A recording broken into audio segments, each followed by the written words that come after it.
हरे हरे हरे कृष्णा कृष्ण कृष्ण हरे हरे हरे राम राम राम हरे हरे हरे कृष्ण कृष्ण कृष्ण हरे हरे हरे राम राम हरे हरे हरे कृष्ण कृष्ण कृष्ण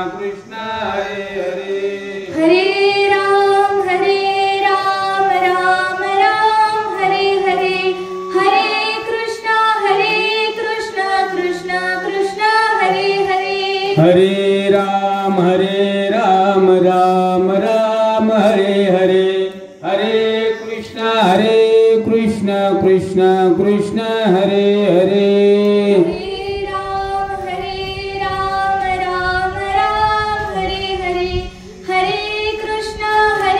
कृष्ण कृष्ण कृष्ण हरे हरे पुंडलिका वरदा हरि विठ्ठल श्री ज्ञानदेव तुकाराम पंढरीनाथ भगवान की जय मौली ज्ञानेश्वर महाराज की जय शांती ब्रह्म एकनाथ महाराज की जय सर्व संतन की जय सोमेश्वर भगवान की जय वक्रतुंड महाकाय सूर्यकोटि समप्रभा निर्विघ्नं कुरु मे देव सर्वकार्येषु सर्वदा गुरुर्ब्रह्मा गुरुर्विष्णु गुरुर्देवो महेश्वरा गुरुर्साक्षात् परब्रह्म तस्मै श्री गुरवे नमः महायोगपीठे तटे भीमरथ्या वरं पुण्डरीकाय दातुं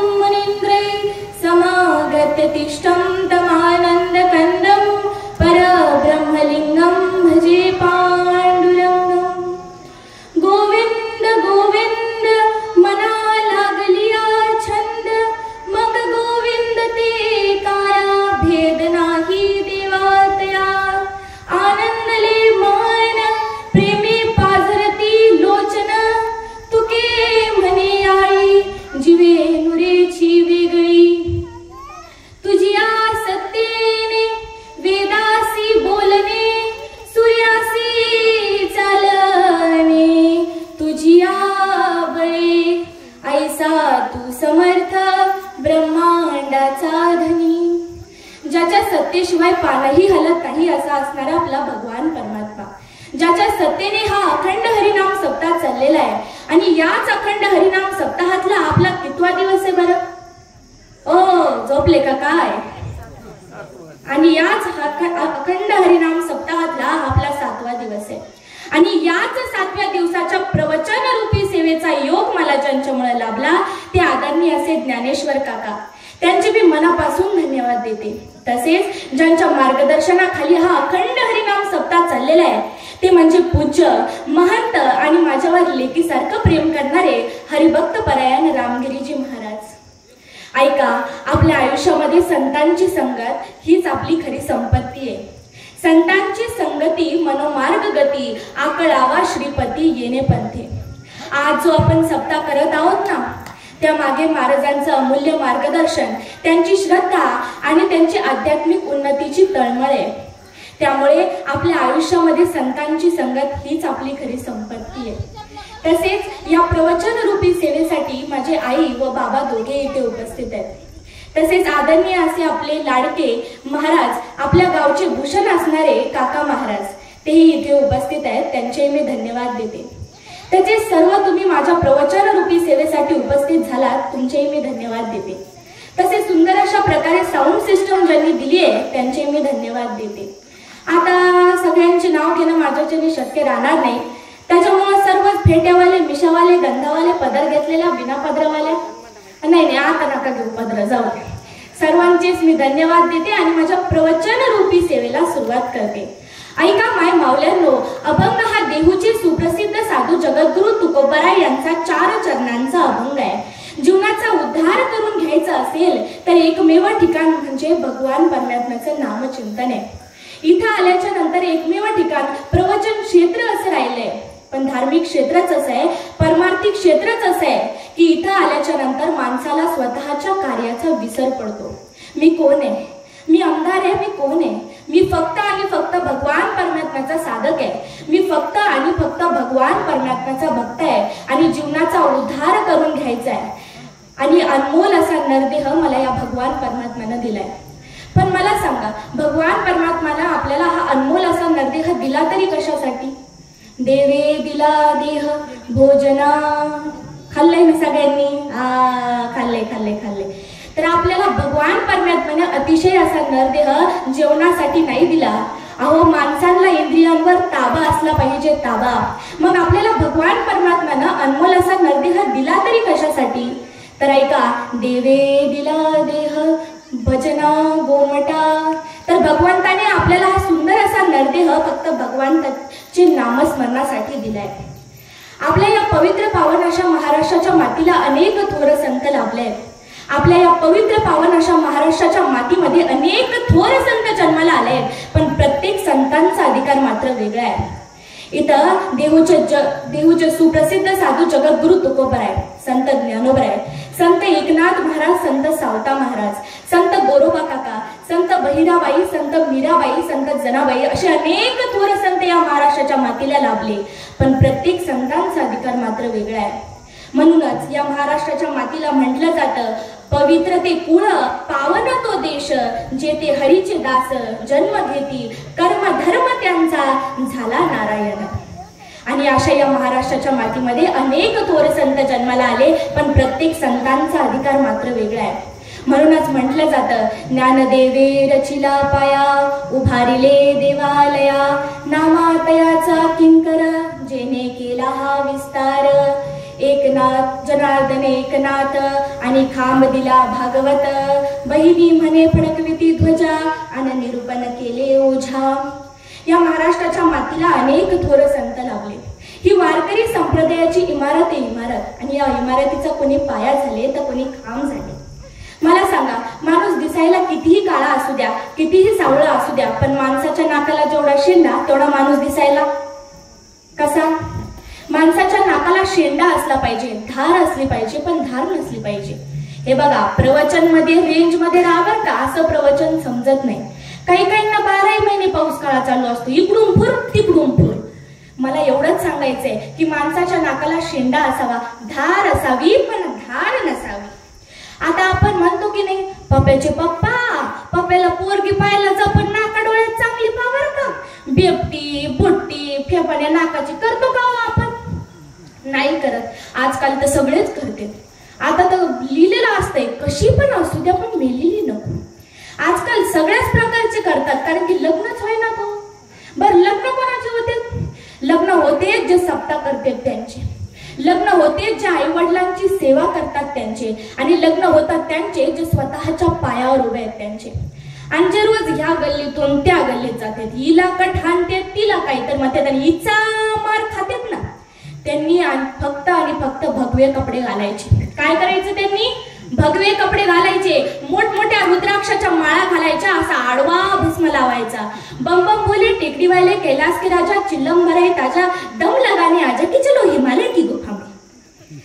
ज्या प्रकारे माणसाचा एक विशिष्ट प्रकारचा मुखवटा आहे ना, अगदी त्याच प्रकारे या वारकरी संप्रदायाचा देखील एक मुखवटा आहे. माणसाच्या नाकाला शेंडा महत्वाचा आहे, पण या वारकरी संप्रदायाच्या मुखवटातील डोळे म्हणजे माझे माऊली ज्ञानोबराय झाले.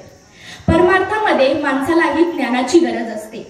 दगडातला दगड माणूस असू द्या, पण त्यालाही ज्ञान प्राप्त झाल्याशिवाय राहत नाही. माऊलींच्या समाधीवरती माऊलींविषयी फक्त अंतःकरणात भाव, श्रद्धा आणि भक्ती असू द्या. ज्ञान होय मुढा अति मूर्खत्या दगडा. अहो, दगडालाही ज्ञान प्राप्त झालंय, मग आपण तर माणसं. म्हणूनच म्हटलं जातं, ज्ञानियांचा राजा गुरु महाराव, ज्ञानियांचा राजा गुरु महाराव, म्हणती ज्ञानदेव तुम्हाईसे, म्हणती ज्ञानदेव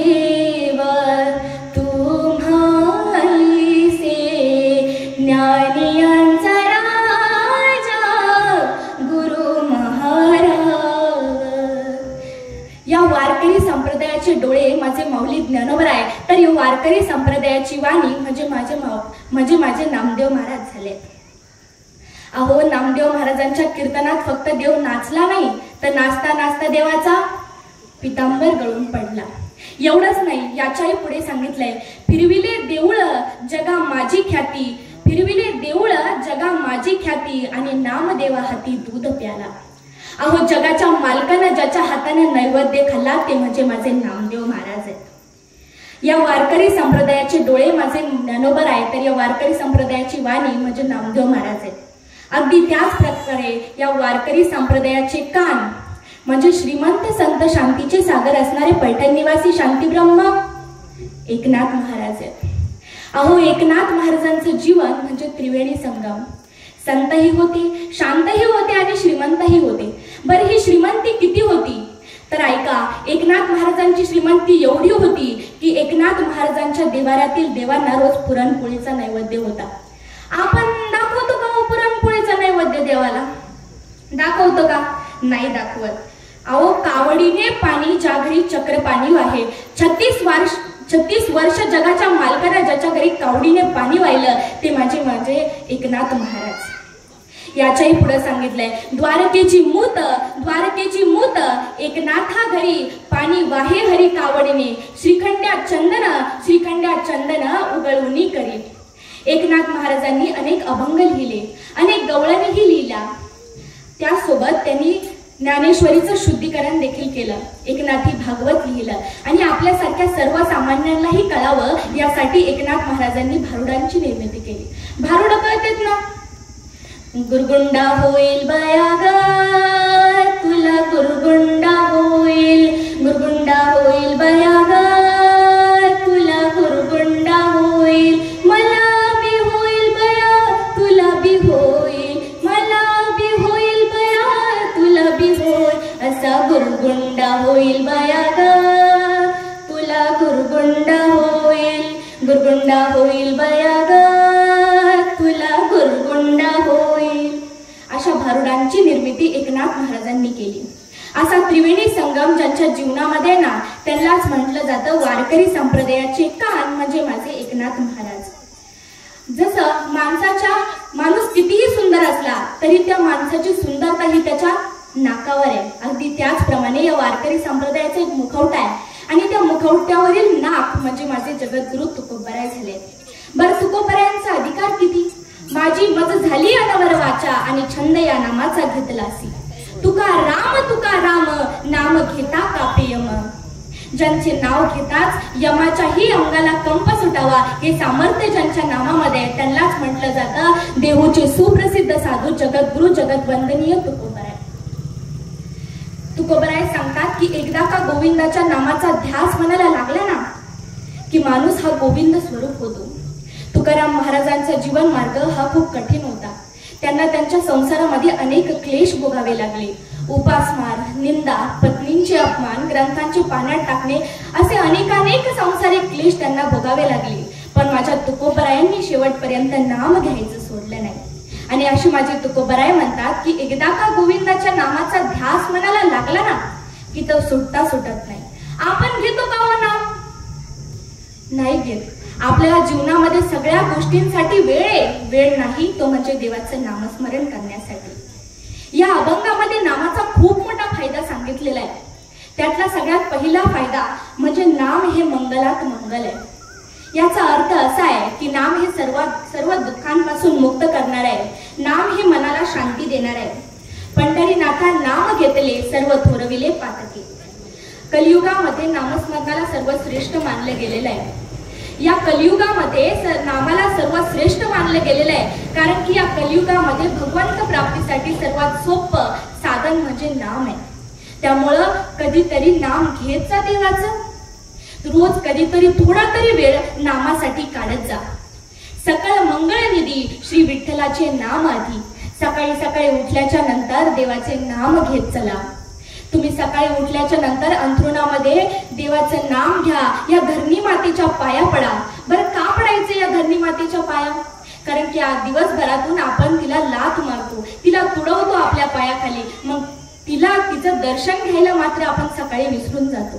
त्याच्यामुळे सकाळी उठल्याच्या नंतर आपल्याला सर्वात पहिले या धरणी मातेच्या पाया पडायचंय, संतांचं नाव घ्यायचंय आणि म्हणायचंय, कराग्रे वसते लक्ष्मी, करमध्ये सरस्वती, करमूले तु गोविंदम, प्रभाते करदर्शनम, समुद्रवसने देवी, पर्वतस्तनमण्डले, विष्णुपत्नी नमस्तुभ्यं, पादस्पर्शं क्षमस्व मे, वसुदेवसुतं देवं, कंसचाणूरमर्दनं,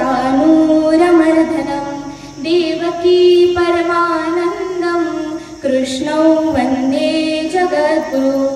आणि मगच आपल्याला आपल्या दिवसाची सुरुवात करायची आहे. ऐका, मी तुम्हाला म्हटलं होतं की या अभंगामध्ये नामाचा खूप मोठा फायदा सांगितलाय. आणि दुसरा फायदा या नामाचा या अभंगामध्ये असं सांगितलेला आहे की नाम हे गोडात गोड आहे. म्हणजे काय?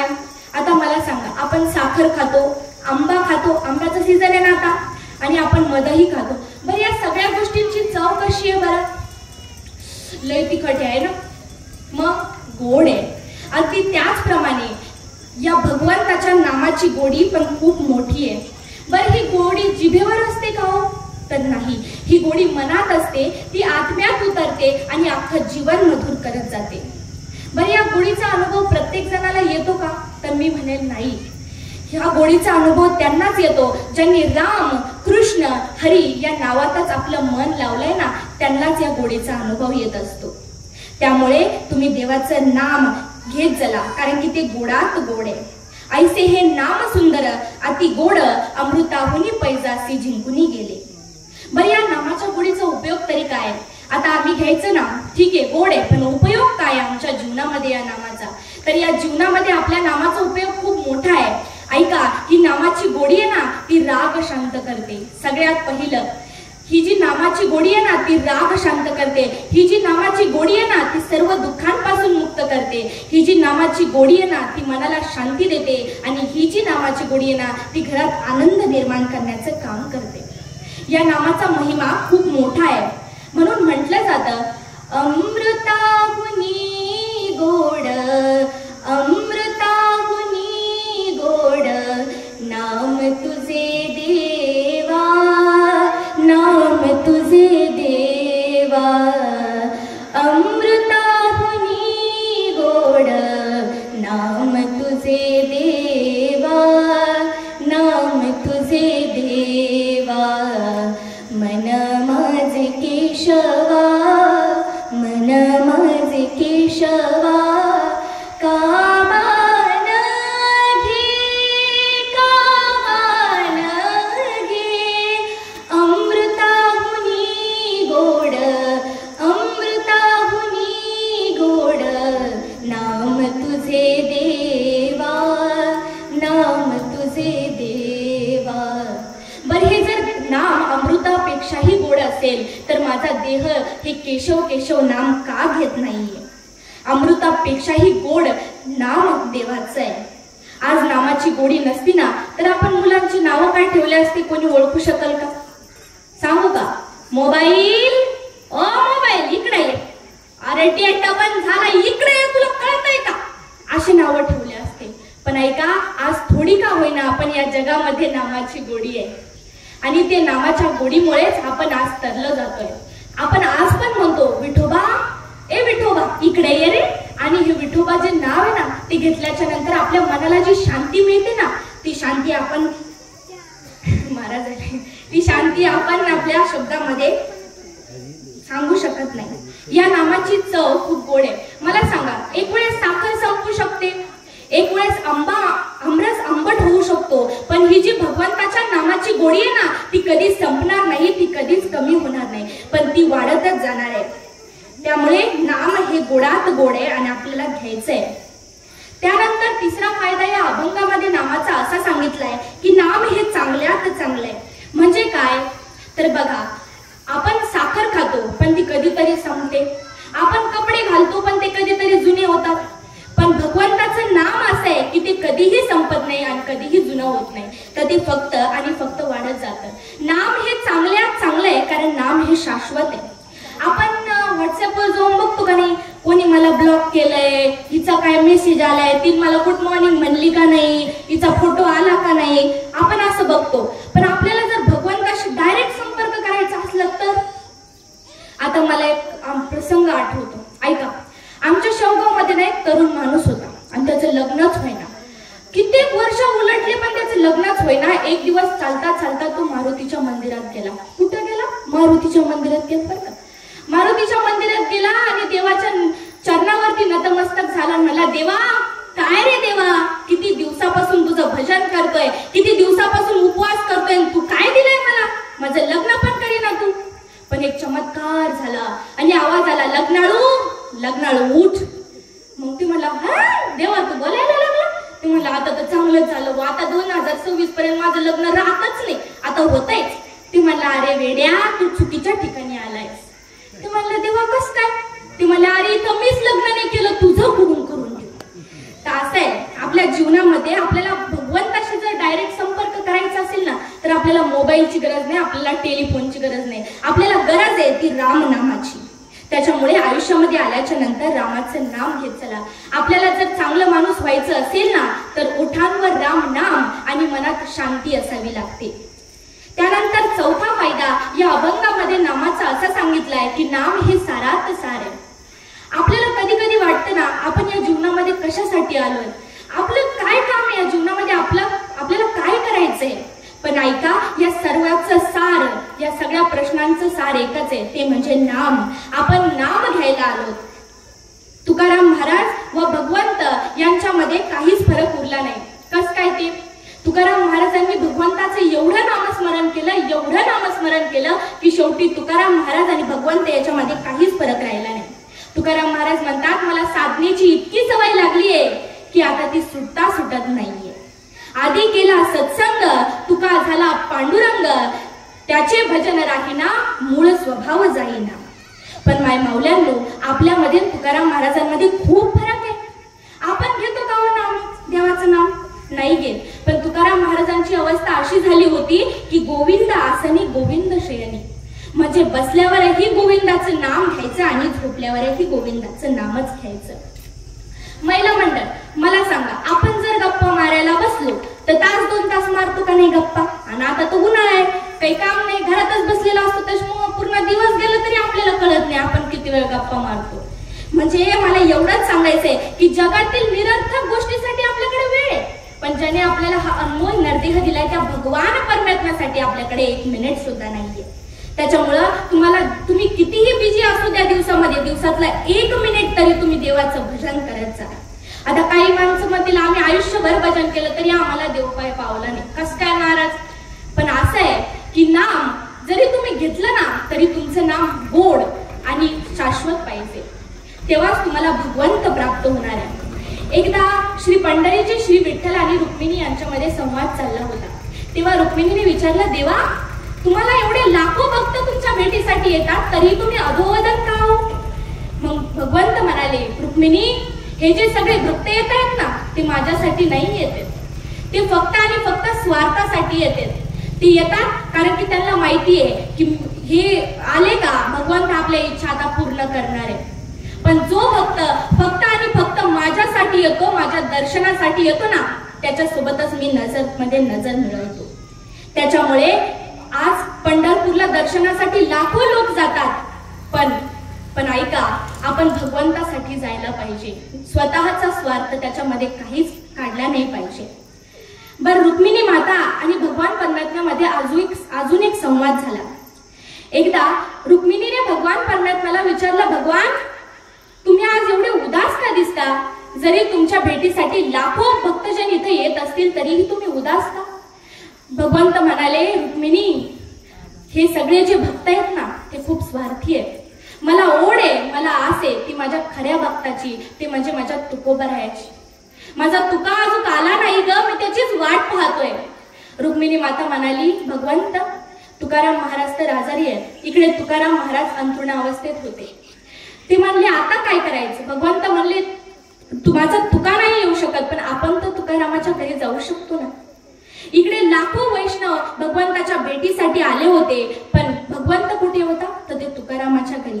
मला एवढंच एवढंच सांगायचंय की आपली जर भक्ती खरी असेल ना तर आपल्यासाठी देवही धावून येतो.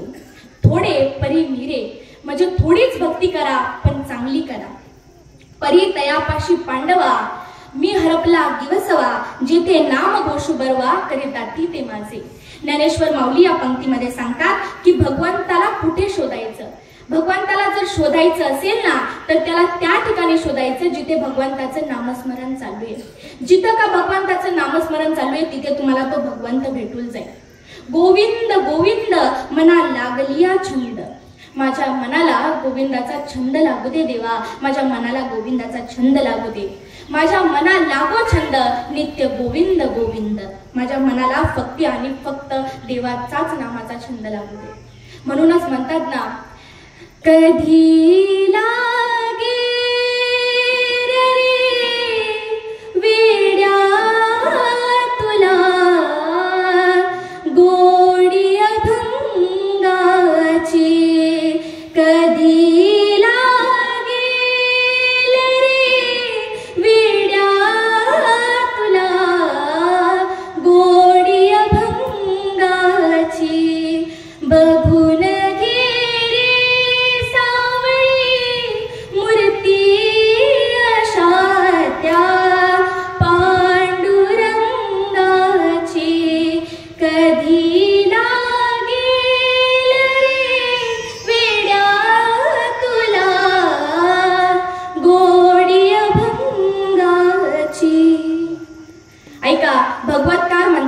जैसा तू आया था वैसा ही जाएगा. जैसा तू आया था वैसा ही जाएगा. तू ले ले राधा नाम तेरा जीवन तर जाएगा. तू ले ले राधा नाम तेरा जीवन तर जाएगा. गोविंद गोविंद मना लागलिया छंद मग गोविंद ते काया भेद नाही देवा तया. तुकाराम महाराज म्हणतात की जेव्हा आपण गोविंद स्वरूप होतो ना तेव्हा आपल्यात आणि भगवंतामध्ये काहीही फरक राहत नाही. आणि अशा झाल्याच्या नंतर भक्ताचे मन आनंदी होते, खूप आनंदी होते. आणि हे मन आनंदी झाल्यामुळे भक्ताच्या डोळ्यातून प्रेमाश्रू व्हायला लागतात, आनंद अश्रू व्हायला लागतात. बर हा आनंद जो आहे ना तो इंद्रियांद्वारे प्रगट होणारा आनंद आहे. भक्ताच्या डोळ्यातून हे जे आनंद अश्रू येतात ना ते फक्त आणि फक्त भगवंताच्या भक्तीमुळे येत असतात. मग त्याच्यामध्ये अश्रूचेही खूप प्रकार असतात. काही अश्रू शोकामुळे येतात, काही अश्रू रागामुळे येत असतात, काही अश्रू क्रोधामुळे येत असतात, काही अश्रू कांदा कापल्यामुळे देखील येतात.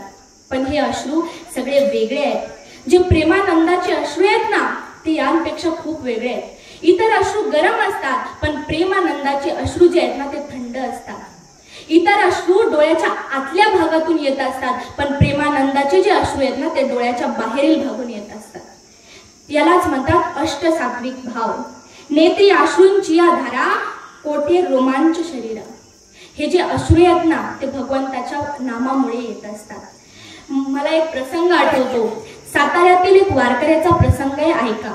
साताऱ्यामध्ये पुसेसावळी नावाचं गाव होतं आणि त्या पुसेसावळी नावाच्या गावामध्ये वास्कर फडावरील एक वारकरी राहत होता.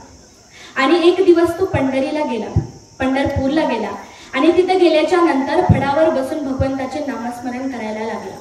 आणि तो पहिला शब्द म्हणताच राम कृष्ण हरी म्हणताच त्याच्या डोळ्यातून पाणी यायला लागले, अश्रू व्हायला लागले. आणि जोपर्यंत त्याचं भजन चालू होतं ना तोपर्यंत ते अश्रू थांबतच नव्हते.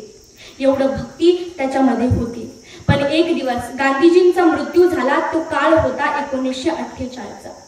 त्या साली गांधीजींचा मृत्यू झाला. भारतात हाहाकार माजला होता, इंग्रजांनी हाहाकार माजला होता. आणि त्यामध्ये त्या वारकऱ्याची जी वाडा आहे ना तो सगळा जळून गेला. आणि त्या वारकऱ्याच्या वाड्यामध्ये होती विठ्ठलाची मूर्ती.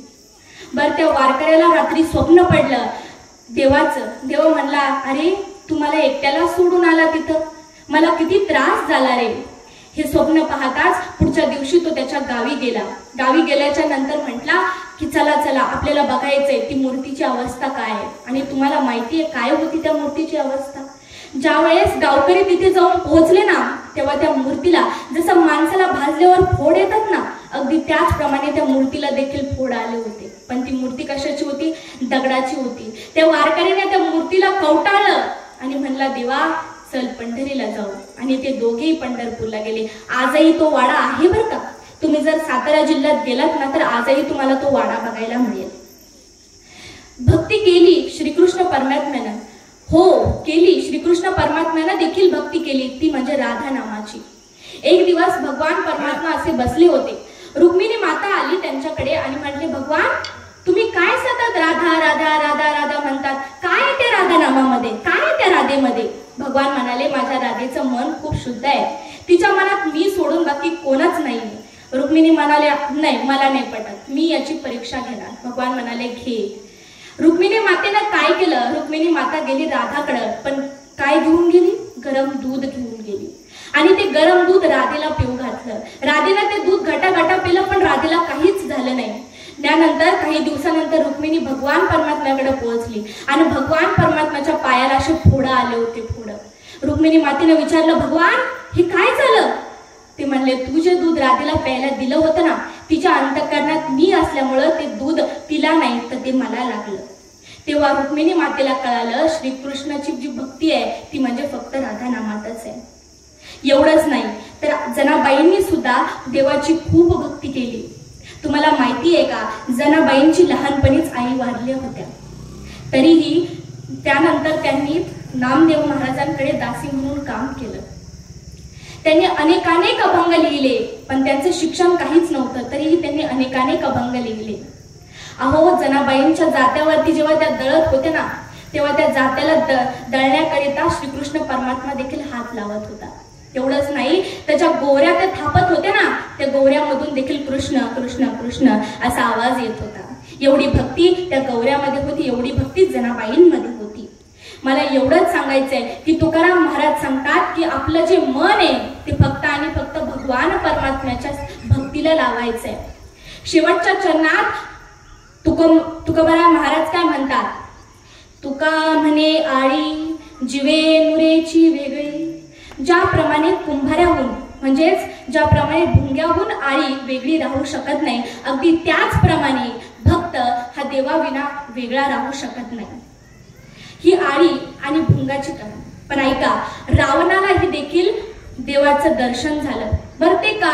पण रावणाने तर देवाचं कधी नाम घेतलं नाही, तरीही पण ऐका, रावणाने क्रोधात का होईना पण राम नाम घेतलं आणि त्या राम नाम घेतल्यामुळं त्याला रामाचं दर्शन झालं. मग आपण तर माणसं, तो तर राक्षस आहे, आपण नाही राक्षस नाही ना? हा, आपण तर माणसं. आपण जर राम नाम घेतलं तर आपलं आयुष्य तरुण जाणार आहे. त्याच्यामुळं आयुष्यामध्ये आल्याच्या नंतर कधीतरी राम नाम घेत जा. मीराबाईंनी कृष्णाचं नाम घेतलं. मीराबाई यांचा जन्म एका मोठ्या कुटुंबात झाला होता. त्यांचे वडील राजा होते, पण त्यांना ह्या कुठल्याही गोष्टीचा मोह नव्हता. त्यांना मोह होता तो कृष्ण नामाचा. त्याच्यामुळं मीराबाई यांनी हृदयात जागा मिळवली, ती म्हणजे कृष्ण परमात्म्याच्या. त्याच्यामुळं सांगते की या आयुष्यामध्ये आल्याच्या नंतर कधीतरी भगवंताची भक्ती करत जा, कधीतरी देवाचं नाम घेत जा. ऐसी लागी लगन मीरा हो गई मगन, ऐसी लागी लगन मीरा हो गई मगन, वो तो गली गली गली हरि हरि गुण गाने लगी. ऐसी लागी लगन मीरा हो गई मगन. नाम घेत जा. गोविंद गोविंद मना लागलिया छंद, मग गोविंद ते काया भेद नाही देवातया. आनंदले मन प्रेमे पाझरती लोचन, तुके म्हणे आळी जीवे नुरेची वेगळी. पुंडलिक वरदे हरी विठ्ठल श्री ज्ञानदेव तुकाराम. पंढरीनाथ भगवान की जय. मौली ज्ञानेश्वर महाराज की जय. संत एकनाथ महाराज की जय. सर्व संतन की जय.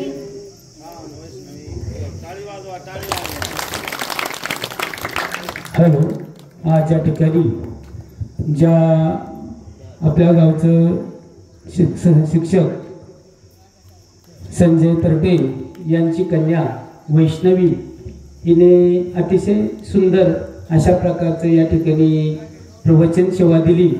आमच्या फलकेवाडी ग्रामस्थाच्या वतीने तिला शतशः धन्यवाद. तिच्या पुढील वाटचालीस हार्दिक हार्दिक अशा शुभेच्छा. अशाच तिच्या हातून सेवा घडावी ही ईश्वर चरणी प्रार्थना करतो. आल्याबद्दल धन्यवाद देतो. आता या ठिकाणी रामगिरी महाराजांचं या ठिकाणी आगमन झालेलं आहे. अगदी थोड्याच वेळात या ठिकाणी दिंडी प्रदक्षिणा निघणार आहे. तरी फलकेवाडी गावातील सर्व लहान लहान मुली, गावातील महिला मंडळ, पुरुष मंडळ सर्वांनी सोमेश्वर मंदिराकडे येण्याची कृपा करायची. रामकृष्ण परव पखोदाना ताईला नारळ दिला तुला मला नाही कळलं. आज तिला माळ पण घालायची सप्ताहाची पुण्याने. छान एक बाजूला पुरं चला फटाकडे. रामकृष्ण हरी.